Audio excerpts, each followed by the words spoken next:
అక్కడ వదిలేమన్నాడు అల్లా సుబ్హాన్, అక్కడ వదిలేసాడు. ఎందుకంటే అల్లా మాట అమలు చేయడానికి ఏదైనా చేస్తాడండి. అల్లాతో దువా చేసి వెళ్ళిపోయాడు కొత్త కాలానికి. అంటే అక్కడ హాజీరా ఇస్మాయిల్ అలైహిస్సలాం వారిద్దరి సంఘటన చాలా ఉంది, అది చెప్తే టైం సరిపోతుంది, నేను చెప్పను. అయితే సోదరులారా, తర్వాత కొంతకాలం యుక్త వయసు వచ్చిన తర్వాత ఓ ఇబ్రాహీం మరణం నీ సంతానాన్ని కలవడానికి వెళ్ళు అన్నాడు. ఇబ్రాహీం అలైహిస్సలాం ఇస్మాయిల్ అలైహిస్సలాం వారికి యుక్త వయసు వచ్చిన తర్వాత మరలా వెళ్ళి కలవడానికి వెళ్ళారు కదా, కలిశారు. చాలా అన్యోన్యంగా ఉన్నారు. లేక లేక పుట్టినటువంటి బిడ్డ చాలా రోజులకి వచ్చాడు తండ్రి. ఎలా ఉంటుంది ఇద్దరి మధ్య ప్రేమ? ఆ భార్య భర్తల ఇద్దరికి ఎలా ఉంటుంది ప్రేమ? చాలా అన్యోన్యం, చాలా ప్రేమ. ఆ చాలా ప్రేమ ప్రేమ ప్రేమ మధ్యలో అల్లాహ్ సుబ్హానహు వ తఆలా ఏమైంది? ఓ ఇబ్రాహీం, నీ కుమారుని నా మార్గంలో కుర్బానీ ఇచ్చేయి, బలి ఇచ్చేయాలి. సాధ్యమవుతుంది ఎవరికి? సాధ్యమవుతుంది. చెయ్యకపోతే కృతజ్ఞత కోల్పోతాడు, చేస్తే ఇది వీరి ప్రేమ చంపుకోవాలి. చూడండి సోదరులు, ఏం చేయాలి? ఇబ్రాహీం అలైహిస్సలాం ఆయనకు ఉండేటువంటి త్యాగము మరెవరికి ఉంది? అంత త్యాగం చేశాడు ఇబ్రాహీం అలైహిస్సలాం అల్లాహ్ కోసం. అల్లా ఇబాదత్ చేయాలి, తప్పదు, శుక్ర్ చేయాలి. ఇస్మాయిల్ అలైహిస్సలాం వారితో చెప్పారు, ఓ ఇస్మాయిల్, అల్లాహ్ సుబ్హానహు వ తఆలా నాకు అనేక సార్లు ఇదే విషయాన్ని స్వప్నంలో చూపిస్తూ ఉన్నాడు. నిన్ను కుర్బానీ చేయమంటాడు, బలి చేయమంటాడు. ఏం చేయమంటాడు? ఇస్మాయిల్ అలైహిస్సలాం ఏం చేయకపోతే తెలుసా? అల్లాహ్ మీకు ఏదైతే చూపించాడో, ఏదైతే ఆజ్ఞాపించాడో అది చేసి చూపించండి, ఇన్షాల్లా నన్ను మీరు సహనవంతుడిగా చూస్తారు. సహనవంతుడిగా చూస్తాడు. ఎవరంటారండి ఈ రోజుల్లో? ఇస్మాయిల్ అలైహిస్సలాం తీసుకుని లేదు కుర్బానీ ఇచ్చే చోటుకి. కుర్బానీ సమయమైంది, కుర్బానీ ఇచ్చేశారు, వరుడు పెట్టి కుర్బానీ ఇచ్చేశారు. అల్లాహ్ సుబ్హానహు వ తఆలా కుర్బానీ స్వీకరిస్తాడు. మనుషుల యొక్క అల్లాహ్ దాసుని అల్లాహ్ హింసిస్తాడా? లేదు కదా. కుర్బానీ ఇచ్చే ప్లేస్లో ఇస్మాయిల్ అలైహిస్సలాం వారిని తప్పించి జన్నత్ నుంచి కోటేలు పెట్టాడు. అలా కోటేలు వాడేస్తాడు. ఇక్కడ గమనించండి, చెప్పే విషయం ఏంటంటే అల్లాహ్ పట్ల కృతజ్ఞత కలిగి ఉండడం వల్ల ఈ భూమి మీద పొట్టేలు కాదు, స్వర్గంలో ఉంది అల్హమ్దులిల్లాహ్, దాన్ని పంపించాడు అల్లాహ్ సుబ్హానహు వ తఆలా. ఒక గొప్ప అనుభవం. రెండవది, ఎప్పుడైతే ఈ ఆచరణ చేశారో అల్లాహ్ సుబ్హానహు వ తఆలా ఇబ్రాహీంకి ప్రకటిస్తున్నాడు, ఓ ఇబ్రాహీం,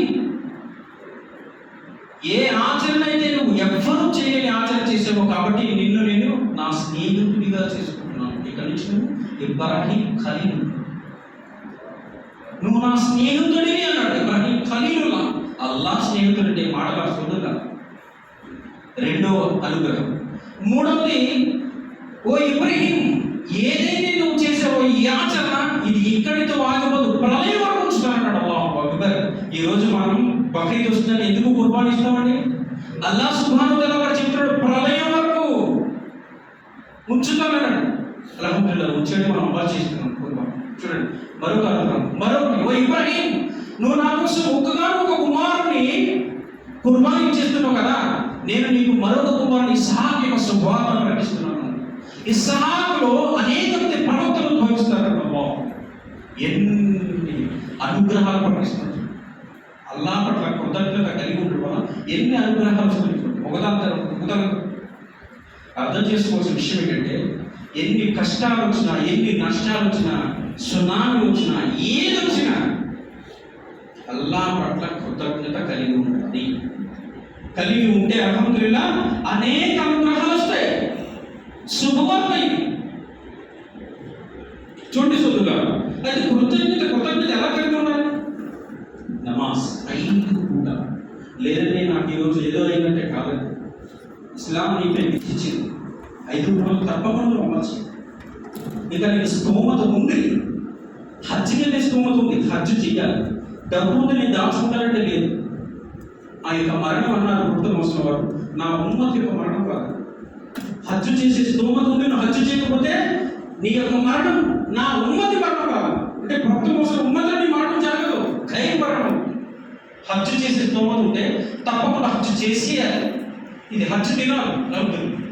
కాబట్టి సోదరులారా, శుభవార్త ఏంటంటే ఈ ఆయత ప్రకారం అల్హమ్దులిల్లాహ్ అల్లాహ్ సుబ్హానహు వ తఆలా పట్ల కృతజ్ఞత కలిగి ఉంటే ఏమైతే మీకు ఉన్నాయో ఇంకా అధికంగా అల్లాహ్ సుబ్హానహు వ తఆలా మీకు ప్రసాదిస్తాడు. ఇది శుభవార్త.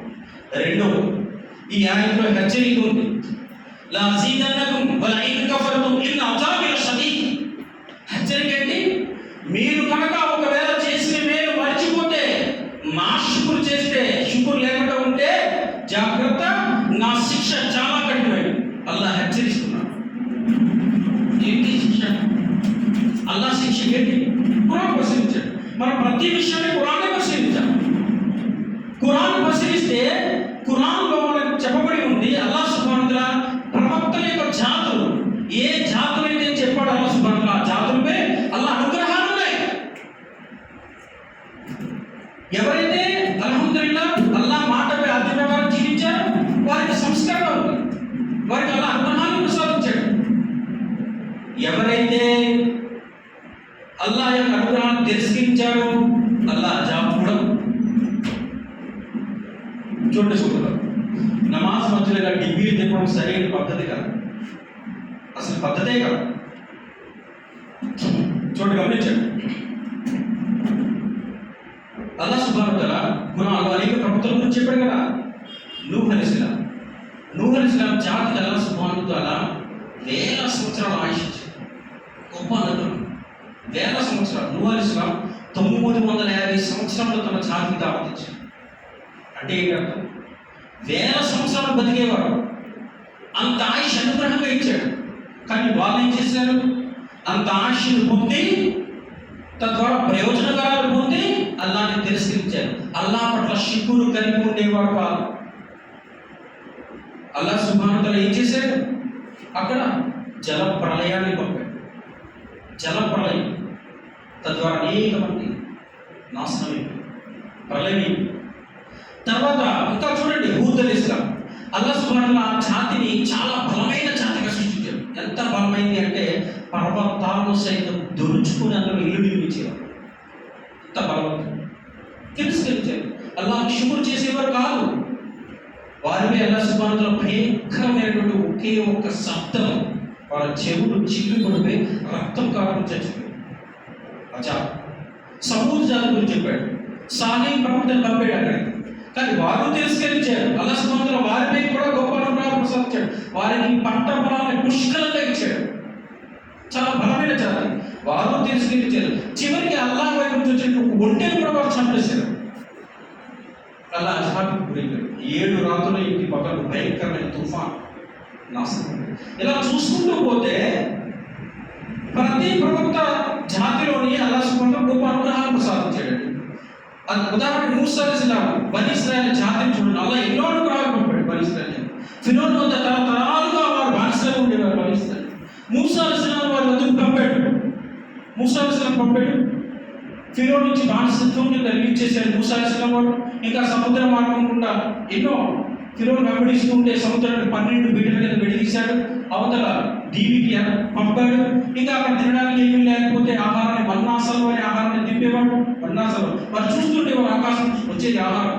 అదేవిధంగా వారు అక్కడ తాగడానికి నచ్చింది. చుట్టూ సముద్రం, తాగడానికి నీళ్లు లేవు. ఒక రాతి బండను కొడితే 12 బీటల నీళ్లు వచ్చేవి. దాన్ని ఉప్పు జాగేవారు, నీళ్లు పట్టుకుని తాగేవారు. ఇలా అనేక అనుగ్రహాలు. ఇంకా సబ్బత్ నియమాలు పెట్టాడు అల్లాహ్ సుబ్హానహు వ తఆలా వారిపై. అంటే శనివారం నాడు ఉల్లంఘన, శనివారం నాడు వేటకు వెళ్ళకూడదు, సముద్రంపై వేటకు వెళ్ళకూడదు. ఆ ఉల్లంఘన పెట్టాడు. దాన్ని కూడా వాళ్ళు తిరస్కరించారు. చివరికి అక్కడ వారిని కోతుల కింద మార్చేశారు.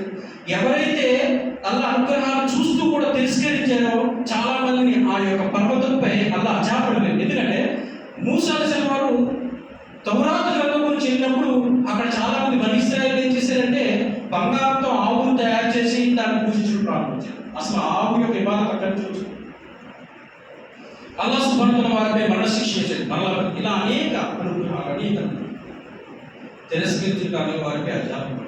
సోదరులారా, చెప్పే విషయం ఏంటంటే అల్లాహ్ పట్ల కృతజ్ఞత కలిగి ఉంటే అల్హమ్దులిల్లాహ్ మనకి అనేక అనుగ్రహాలు వస్తాయి. కృతజ్ఞత చేయకపోతే రకరకాల సాగులతో మన కృతజ్ఞత వదిలేస్తే అజాబ్ పడుతుంది. ఆ కాలంలో కూడా కాదు, ఈ కాలంలో కూడా రావచ్చు. మనవి కూడా అజాబులు రావచ్చు. వాటికి ఉదాహరణ రావచ్చు అంటే మనం పరిశీలిస్తే ఆల్రెడీ మనం అజాబులోనే ఉన్నాం. తెలుసా? మీకు చిన్న ఉదాహరణ చెప్తాను. ఒకప్పుడు ఈ దేశంలో మన ముస్లింలు సుమారు 1000 సంవత్సరాలు పరిపాలించారు. స్వతంత్రం రాకుండా 1000 సంవత్సరాలు ఈ రాజ్యం అంతా మన అధికారంలో ఉండేది. ఇప్పుడు మనం ఎలా బ్రతుకుతున్నాం ఈ దేశంలో? బానిసలు. కారణం చూడండి, ప్రపంచంలో ఈ దేశంలో ముస్లింలపై ప్రధానంగా ప్రపంచంలో ఏ సమయానికి ఏం జరుగుతుందో తెలియని పరిస్థితుల్లో ముస్లింలు, ఏ సమయానికి ఏ ఫిత్నా జరుగుతుందో తెలియదు. ఎప్పుడు ఎనీ టైం ఈ దేశంలో ఎక్కడో చోట ముస్లింలు హింసించబడుతూనే ఉన్నారు. మీరు పరిస్థితి కారణం ఏంటంటే మన ముస్లింల్లో పాపులేషన్ పెరిగే కొద్దీ అల్లాహ్ పట్ల షుక్ర్ పోయింది, షిర్క్ ఎక్కువైంది, బిదత్ ఎక్కువైంది. షిర్క్ బిదత్ ఎక్కువైపోతున్నాము. ఎక్కడైతే అల్లాహ్ పట్ల షుక్ర్ లేదో, షిర్క్ ఎక్కువైపోయిందో, బిదత్ ఎక్కువైపోతుందో అక్కడ అలా అజాబే పరిచయం. ప్రస్తుతం అదే జరుగుతుంది. కాబట్టి సోదరులారా, మనం అజాబు పడే ప్లేస్లో కాకుండా అల్లాహ్ షుక్ర్ పొందే ఉమ్మతిలో ఆ యొక్క విషయాలు ఆ సంఘంలో ఉండాలని అనుకుంటున్నా నేను దువా చేస్తున్నాను సోదరులారా. కాబట్టి అల్లాహ్తో మనం నిత్యం షుక్ర్ చేసుకుంటూ ఉండాలి. ఎందుకంటే మనమైనా సరే అల్లాహ్ రక్షింపబడాలి, అజాబు నుంచి రక్షింపబడాలి, అల్లాహ్ కార్యములకు రా. కాబట్టి సోదరులారా ఆలోచించండి. ఇక నా సమయం కూడా అయిపోతే ఇన్షాల్లాహ్ 2-3 నిమిషాలు ముందు చేస్తాను. గమనించండి, షుక్ర్ అనేది ప్రధానంగా షుక్ర్ 3 రకాలు. షుక్ర్ అల్లాహ్లో 3 రకాలు ఉన్నాయి. ఒకటి షుక్రే ఇబాదత్. మనం ఇప్పుడు వరకు చెప్పుకున్నాం కదా, నమాజ్ ద్వారా, జిక్ర్ ద్వారా, ఖురాన్ పారాయణం ద్వారా, ఏ విషయాలైతే సత్కార్యాలు వీటి ద్వారా అల్లాహ్కి షుక్ర్ చేయాలి. ఇది మన బాధ్యత. చెప్పండి షుక్రే ఇబాదత్. రెండోది షుక్రే ఇహ్సాస్ అంటారు. షుక్రే ఇహ్సాస్ అంటే ఏంటి తెలుసా?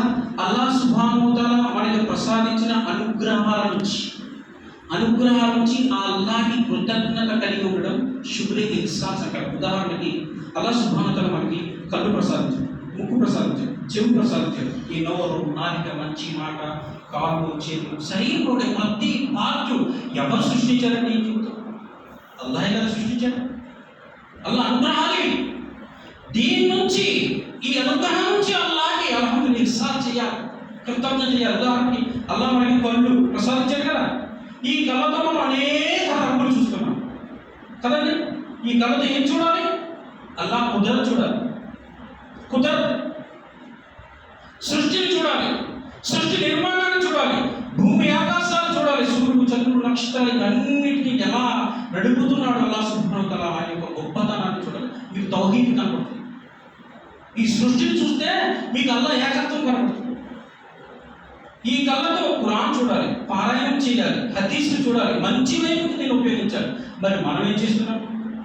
ఈ రోజుల్లో చాలామంది కళ్ళును ఎటువైపు తిప్పుతున్నారు ఆలోచించండి. మొబైల్ తీసారంటే మొబైల్లో యూట్యూబ్ ఆన్ చేస్తారు, ఫేస్బుక్ ఆన్ చేస్తారు, లేదా ట్విట్టర్, లేదా వాట్సాప్, సంథింగ్ దేనైనా ఓపెన్ చేయండి. 20% మాత్రమే మంచిగా ఉంది, 80% మొత్తం చెడు విషయాలు. 80% ఎక్కువ దేనికి అట్రాక్ట్ అవుతారు? మంచిగా అంటే చెడుగా? చెడుకే అట్రాక్ట్ అవుతారు. ఏ వ్యక్తి అయితే చెడుకి అట్రాక్ట్ అయిపోయి చెడు విషయాన్ని చూసుకుంటూ తన మనసులో ఆనందపడ్డాడో ఆ వ్యక్తి ఆ వస్తువు నుంచి షుక్ర్ కోల్పోయాడు. మీకు అర్థమవుతుందండి? కళ్ళు అల్లాహ్ ప్రసాదించాడు, దీంతో షుక్ర్ చేయి. అల్లాహ్ నిషేధించిన చెడు వైపు చూసావు, దీంతో నువ్వు షుక్ర్ కోల్పోయావు, కృతజ్ఞత కోల్పోయావు. ఈ మనసుంది, నఫ్సు కదా, అల్లాహ్కి ఇబాదత్తులో సంతృప్తి పరచు. నువ్వేం చేస్తున్నావు? అల్లాహ్ హరాం చేసిన విషయమై సంతృప్తి పడుతున్నావు, దీంతో నువ్వు షుక్ర్ కోల్పోయావు. నీ కాళ్ళు ఉన్నాయి, మంచి వైపు నడు, చెడు వైపు నడుస్తున్నావు, దీంతో నువ్వు షుక్ర్ కోల్పోయావు. అందుకే అల్లాహ్ సుబ్హానహు వ తఆలా ఏమన్నాడు? సో నీకు ప్రసాదించిన ప్రతి అనుగ్రహం నుంచి నిన్ను ప్రశ్నించడం జరుగుతుంది, నువ్వు సమాధానం చెప్పాలి. కాబట్టి సోదరులారా, అల్లాహ్ సుబ్హానహు వ తఆలా మనకు ప్రసాదించిన ప్రతి అనుగ్రహం నుంచి ఇహ్సాన్ చేయాలి. మన శరీరంలో పోట్లే కదండి, ధనము, అధికారము, హోదా, ధనాన్ని ప్రసాదించాడు. నువ్వేం చేయాలి?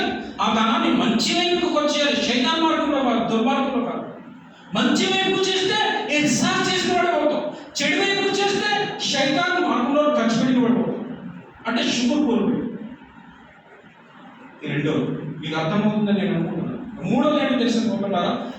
శుక్ర్ ఇంజార్ అంట. శుక్ర్ ఇంజార్ అంటే ఏంటో తెలుసా? అల్లాహ్ సుబ్హానహు వ తఆలా ప్రత్యేకమైనటువంటి కొంతమందికి కొన్ని మౌసూసులు ఇస్తాడు, కొన్ని అద్భుతాలు ఇస్తాడు. ఆ అద్భుతాలు బహిరంగపరిచినప్పుడు అల్లాహ్ యొక్క శుక్ర్ బహిరంగపరచాలి. మీకు ఉదాహరణ చెప్తాను చూడండి. ప్రవక్త మూసా సల్లల్లాహు అలైహి వసల్లం వద్దకు కొంతమంది వచ్చారు. కొంతమంది వచ్చి, ఓ దైవ ప్రవక్త, మాకు ఏదైనా గొప్ప అద్భుతం చేసి చూపించండి, మేము ఇస్లాం కబూల్ చేస్తాం అన్నారు. ఆ రోజేంటి, ప్రవక్త మూసా వారు బయట నుంచున్నారు, ఆకాశం వైపు చూశారు. నిండు పౌర్ణమి ఆ రోజు, చంద్రుడు చాలా దేదీప్యమానంగా వెలుగుతున్నాడు. వీరు గొప్ప అద్భుతాన్ని ఏమైనా చూపించమంటున్నారు. ప్రవక్త మూసా సల్లల్లాహు అలైహి వసల్లం తన యొక్క చూపుడు వెళ్ళి చంద్రుడి వైపు చూపిస్తున్నారు. బిస్మిల్లా. చంద్రుడు త్రుటిలో 2 ముక్కలుగా విడిపోయాడు. 2 ముక్కలుగా విడిపోయాడు చంద్రుడు. త్రుటిలో విడిపోయాడు, మరలా క్షణంలో కలిసిపోయాడు. ఈ సంఘటన అక్కడ ఉన్న వాళ్ళే కాదు, ప్రపంచం మొత్తం చూస్తుంది. ప్రపంచం మొత్తం కొన్ని ఉలమాల యొక్క మాటల ద్వారా మనకు తెలుస్తుంది. కేరళలో పెరుమాళ్ ఒక చక్రవర్తి ఈ సంఘటన చూశాడు. ఈ సంఘటన చూసి ఈ అద్భుతం ఎక్కడ జరిగిందని ఎంక్వైరీ చేయడం ప్రారంభించారు. అప్పటికి కేరళ నుంచి మన అరబ్ కంట్రీ నుంచి వ్యాపార లావాదేవీలు జరిగాయి. అక్కడ వచ్చినటువంటి అరబ్బులను అడగడం జరిగింది. పలానా ప్రాంతంలో ప్రవక్త ముహమ్మద్ సల్లల్లాహు అలైహి వసల్లం ఉన్నారు, అక్కడ జరిగింది. ఆయన ఎంక్వైరీ చేసి అక్కడికి వెళ్ళి ఇస్లాం అంగీకరించి మన దేశం తెచ్చినటువంటి ఆధారం ఉంది. ఇప్పటికి కూడా ఇండియాలో మొట్టమొదటిసారిగా నిర్మించినటువంటి మస్జిద్ అక్కడ ఉంది. సోదరులు, కాబట్టి అర్థం చేసుకోవాల్సిన విషయం ఏంటంటే, ఆ ప్రదర్శించేటప్పుడు అల్లాహ్ యొక్క నామాన్ని ప్రజలకు తెలియపరచాలి. దీనికి సంబంధించి అనేకమైనవి ఉన్నాయి, టైం సరిపోదు. మూసా అలైహిస్సలాం చూడండి. మూసా అలైహిస్సలాంకి అల్లాహ్ సుబ్హానహు వ తఆలా గొప్ప అద్భుతాలు ఇచ్చాడు. చేతిలో కర్ర, మరియు సంకల్పం చేయబడితే గగగగా మెరిసిపోయింది. ఫిరోన్ వదిలి పంపాడు. ఫిరోన్ మూసా అలైహిస్సలాంని బంధించడానికి ప్రయత్నించినప్పుడు కర్ర వదిలాడు. కర్ర వదిలినప్పుడు ఆ కర్ర భయంకరమైన మృగంగా మారిపోయింది. ఆయన బంధించలేకపోయాడు. ఫిరోన్ ఏమన్నాడు? నువ్వు ఇంత మాంత్రికుగా, ఇంద్రజాలం నీ దగ్గర ఉన్న, నా వద్ద కూడా ఉన్నారు, ఒకరోజు మనం బహిరంగంగా పెట్టుకుందాం పోటీ అన్నాడు. పెట్టుకుందాం కదా. ప్రపంచంలో ఉండే మాంత్రికులను తీసుకొచ్చి అక్కడ పెట్టాడు. ఒక పక్క వాళ్ళు, ఒక పక్క ప్రజలంతా చూస్తున్న విషయం, ఒక పక్క మూసాహారులు ఉన్నారు. వాళ్ళు వదిలేరు, వాళ్ళ మొత్తం పెట్టుకుంటూ ఆడుకాలను వదిలేరు. అవి పురుగులుగా, సింహాలుగా, సర్పాలుగా మారి వస్తున్నాయి. మూసా అలైహిస్సలాం ప్రజలందరికీ వినబడేలా బిస్మిల్లా అని చెప్పి ఆ కర్ర వదిలేడు. కాల సర్పంగా అయిపోయింది, అన్ని మింగేసి. ప్రజలందరూ చూశారు ఈ విషయాలు. అక్కడ ఉన్న మాంత్రికులు చూశారు. మాంత్రికులు అర్థమైపోయింది, ఈ ఇంద్రజాలం కాదు, అల్లాహ్ వైపు నుంచి వచ్చినటువంటి అద్భుతము అని. వెంటనే అది ఇస్లాం పూజ చేసే శ్రద్ధ చేశారు. ఇక్కడ అర్థం చేసుకోవాల్సిన విషయం ఏమిటంటే, మనం అనుకోవచ్చు, సందేహం రావచ్చు, ఏంటి అంటే ప్రవక్తలకు అద్భుతాలు ఇచ్చాడు, మనకేమి ఇచ్చాడు, మనం విచారణ చేయడానికి అని సందేహం చెప్పడానికి వస్తుంది కదా. మనం పరిశీలన చేస్తే చూడండి, ఈ రోజుల్లో కూడా అల్లాహ్ సుబ్హానహు వ తఆలా చాలా మందికి అద్భుతాలు ఇచ్చాడు. చాలా మంది మనం గ్రహించమంది. ఉదాహరణకి ఈ ప్రపంచంలో గొప్ప గొప్ప ఇంజనీర్లు ఉన్నారండి, గొప్ప గొప్ప డాక్టర్లు ఉన్నారండి, గొప్ప గొప్ప డ్రైవర్లు ఉన్నారండి. చాలా ఒక్కొక్కరికి ఒక టాలెంట్ ఉంటుంది. ఆ టాలెంట్ అద్భుతం. ఉదాహరణకి ఇంజనీర్లు చూడండి, ప్రపంచంలో చాలా గొప్ప నిర్మాణాలు నిర్మిస్తున్నారు. మీరు దుబాయ్లో చూస్తే సముద్రం మధ్యలో ఒక మహానగరాన్ని నిర్మిస్తున్నారు. సముద్రం మధ్యలో మహానగరం, కోట్ల, అసలు సంఖ్య చెప్పలేదు, అంత కాస్ట్లీ నగరాన్ని సృష్టిస్తున్నారు. ఎవరిది? ఇంజనీర్ యొక్క నైపుణ్యం కదా. అలాంటి సందర్భం వచ్చినప్పుడు అల్లాహ్కి ఇరిజార్ చేయాలి. ఈ మహిమ, ఈ అద్భుతం నాది కాదు, అల్లాహ్ది అని చెప్పాలి. డాక్టర్లు ఉన్నారండి, త్రుటిలో చనిపోతాడానికి బతికిస్తున్నారా లేదా? వైద్యంలో చాలా గొప్ప గొప్ప అద్భుతాలు చూస్తున్నారా లేదా? ఇలాంటి సందర్భం వచ్చినప్పుడు ఇరిజార్ చేయాలి. అలాగే మనం పరిశీలిస్తే ప్రతి మనిషిలో ఒక టాలెంట్ ఉంది. ఆ టాలెంట్ని ప్రజలకు ప్రదర్శించినప్పుడు అల్లాహ్ని ఇరిజార్ చేయాలి. ఇది అల్లాహ్ యొక్క శుక్ర్, అల్లాహ్ యొక్క మహిమ. ఇలా శుక్ర్ అనేది ప్రధానంగా 3 రకాలు ఉన్నది. ఇబాదత్ ఎంత ముఖ్యమో ఇవి కూడా అంతే ముఖ్యం. ఈ ముఖ్యమైనటువంటి ఇబాదత్ చేస్తూ అల్లాహ్ పట్ల శుక్ర్ కలిగి ఉంటే అల్హమ్దులిల్లాహ్, అల్లాహ్ సుబ్హానహు వ తఆలా ఏవైతే ప్రకటిస్తున్నాడో అవన్నీ కూడా మనకి లభ్యమవుతాయి. ఒకసారి చెప్పి రిపీట్ చేసిన ప్రసంగాన్ని ఎవరైతే ఈ విధమైన శుక్రు కలిగి ఉంటారో అల్లాహ్లో, అల్హమ్దులిల్లాహ్, అల్లాహ్ సుబ్హానహు వ తఆలా ఒక విషయం మనల్ని జ్ఞాపకం ఉంచుకుంటున్నారు. రెండో విషయం, దైవదూతలు మీరు కృతజ్ఞులని సాక్షి చెప్తున్నారు.